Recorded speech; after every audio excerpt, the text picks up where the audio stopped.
Bertemu lagi dengan saya, Ibu Nur Medawati. Pada pertemuan sebelumnya, kita telah belajar struktur cerpen.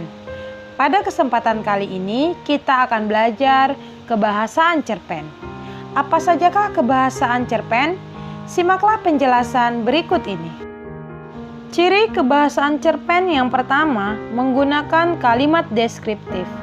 Kalimat deskriptif adalah kalimat yang menggambarkan suatu objek, hal, orang, atau peristiwa sehingga pembaca seperti melihat, mendengar, dan merasakan seperti apa yang digambarkan.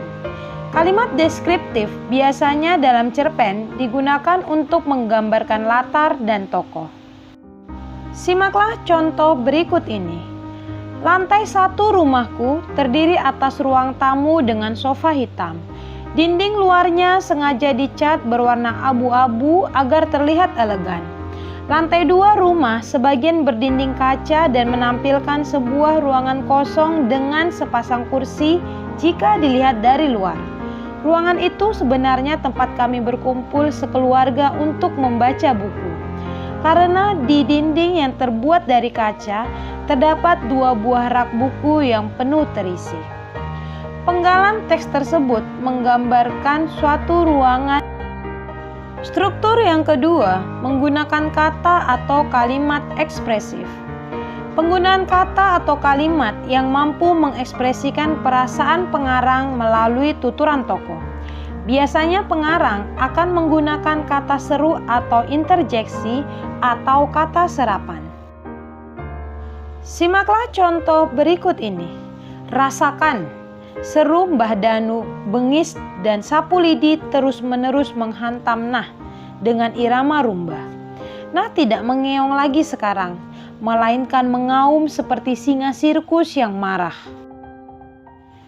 Ciri kebahasaan yang ketiga menggunakan majas. Majas merupakan pemanfaatan kata atau kalimat untuk memperoleh efek tertentu. Dengan majas, teks akan memiliki efek lebih indah, imajinatif maupun ekspresif.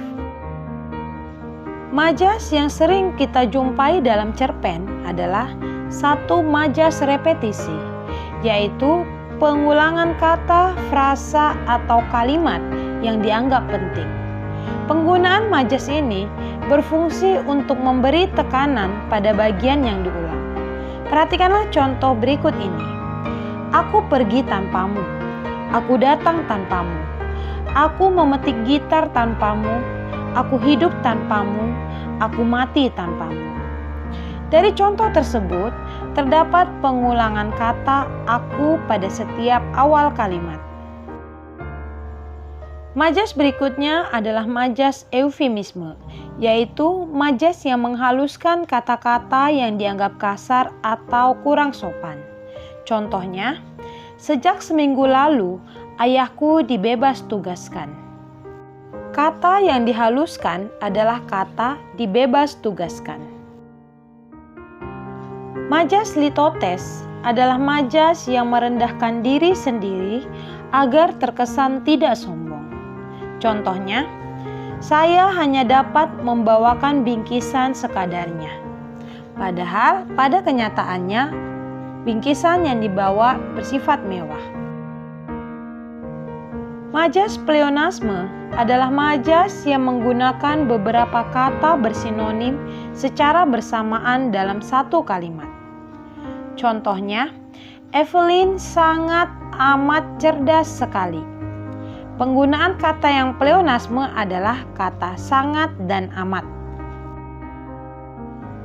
Majas hiperbola adalah majas yang memberi makna secara berlebihan. Contohnya, dia membangunkanku dengan teriakannya yang dapat menghancurkan satu bangunan. Makna yang berlebihan pada contoh tersebut adalah teriakannya yang dapat menghancurkan satu bangunan. Majas simile adalah majas yang menyamakan suatu objek rumit dengan objek lain yang sederhana. Biasanya majas ini terdapat kata seperti laksana, umpama, bagaikan, bab. Contohnya, bentuk alisnya aneh seperti semut hitam besar berbaris. Majas metafora adalah majas yang menggunakan perlambangan untuk menyatakan sesuatu. Contohnya, kami sedang menatap Dewi Malam di tengah dinginnya udara malam. Kata yang mengalami perlambangan di dalam kalimat tersebut adalah Dewi Malam untuk melambangkan bulan. Majas personifikasi adalah majas yang mengumpamakan benda dapat bertindak seperti manusia. Contohnya, awan hitam melahap langit dengan buasnya. Melahap adalah kegiatan yang dapat dilakukan oleh manusia. Tapi dalam contoh tersebut, melahap seakan-akan dapat dilakukan oleh awan hitam. Majas ironi adalah majas yang menyatakan suatu hal secara berkebalikan dengan maksud menyindir. Contohnya, rapi sekali seragammu yang tak pernah disetrika itu. Terlihat seperti kertas yang diremas-remas. Berdasarkan contoh tersebut, maka terdapat hal yang berkebalikan, yaitu rapi sekali tetapi seperti kertas yang diremas-remas. Majas berikutnya adalah majas metonimia, yaitu majas yang mengganti kata benda dengan merek. Contohnya, dia mendapatkan Yamaha dari orang tuanya sebagai hadiah ulang tahunnya. Kata Yamaha merupakan merek dari sepeda motor. Majas sinestesia adalah majas yang mengungkapkan rasa suatu indera pada objek yang dikaitkan dengan indera lainnya. Contohnya, ia memiliki paras yang manis dan setiap kata-kata yang keluar dari mulutnya begitu lembut. Kata yang mengalami dua indera adalah parasnya manis dan kata-katanya lembut. Paras biasanya menggunakan indera penglihatan, tetapi dalam kalimat tersebut menjadi indera cecapan. Demikian juga dengan kata-kata biasanya menggunakan indera pendengaran, tetapi berdasarkan contoh tersebut, kata-kata yang keluar dari mulutnya menjadi indera perabaan. Ciri kebahasaan yang keempat yaitu menggunakan kata-kata yang menyatakan urutan waktu. Contohnya, sore tadi, awal bulan, kini, akhirnya. Kebahasaan yang kelima menggunakan kata kerja tindakan. Contohnya, menjawab, mengurus, mengantar, mengasuh, mengambil, dan mengajak. Kebahasaan yang keenam menggunakan kata kerja mental yang menggambarkan sesuatu yang dipikirkan atau dirasakan para tokohnya. Contohnya, mengecewakan, menyenangkan, menatap lembut, menghela napas. Kebahasaan yang ketujuh yaitu menggunakan dialog sebagai gambaran atas percakapan yang terjadi antar tokoh. Contohnya, tuh lihat saja, obat dari toko tidak manjur, ujar Desi. Loh, kenapa menangis? Tanya Eyang Putri cemas.